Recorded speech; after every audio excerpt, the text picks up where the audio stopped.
পরমাণু চুক্তি ইস্যুতে ইরানের ওপর চাপ আরও বাড়ালেন যুক্তরাষ্ট্রের প্রেসিডেন্ট ডোনাল্ড ট্রাম্প। আলোচনায় না এলে আরও ভয়াবহ সামরিক হামলার হুঁশিয়ারি দিয়েছেন ট্রাম্প। বুধবার সামাজিক যোগাযোগ মাধ্যমে দেয়া এক বার্তায় এমনটাই জানিয়েছেন তিনি। ব্রিটিশ বার্তা সংস্থা রয়টার্স এ খবর জানিয়েছে।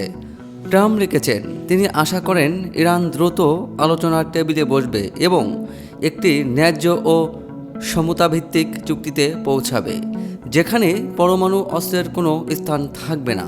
তিনি সতর্ক করে বলেছেন, সময় দ্রুত ফুরিয়ে যাচ্ছে এবং পরিস্থিতি অত্যন্ত জরুরি। মধ্যপ্রাচ্যে যুক্তরাষ্ট্রের সামরিক উপস্থিতি জোরদার করার প্রসঙ্গে ট্রাম্প স্মরণ করিয়ে দেন গত জুনে সামরিক হামলা হয়েছিল তা মনে করিয়ে দেন।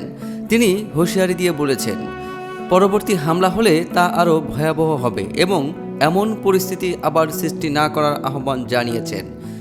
এ সময় তিনি আরও জানিয়েছেন, একটি মার্কিন নৌবহর ইরানের দিকে অগ্রসর হচ্ছে।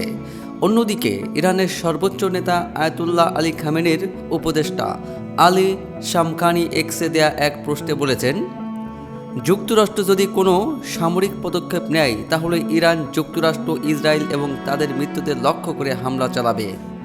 ইরানের সশস্ত্র বাহিনী সম্পূর্ণ প্রস্তুত অবস্থায় রয়েছে এবং যে কোনো আগ্রাসনের জবাব তাৎক্ষণিক ও কঠোরভাবে দেওয়া হবে। তবে তিনি জোর দিয়ে বলেছেন, ইরান সবসময় একটি ন্যায্য, সমতাভিত্তিক ও পারস্পরিক লাভজনক পরমাণু চুক্তিতে আগ্রহী। এ ধরনের চুক্তিতে কোনো হুমকি বা চাপ থাকবে না। শান্তিপূর্ণ পরমাণু প্রযুক্তিতে ইরানের অধিকার নিশ্চিত হবে। আরাকচি আরও জানিয়েছেন, সম্প্রতি সময়ে তিনি যুক্তরাষ্ট্রের বিশেষ দূত স্টিভ উইটকফের সঙ্গে কোনো যোগাযোগ করেননি এবং আলোচনার জন্য কোনো অনুরোধ জানাননি। উল্লেখ্য, একজন মার্কিন কর্মকর্তা জানিয়েছেন, ট্রাম্প এখনও সামরিক হামলার বিষয়ে চূড়ান্ত সিদ্ধান্ত নেননি।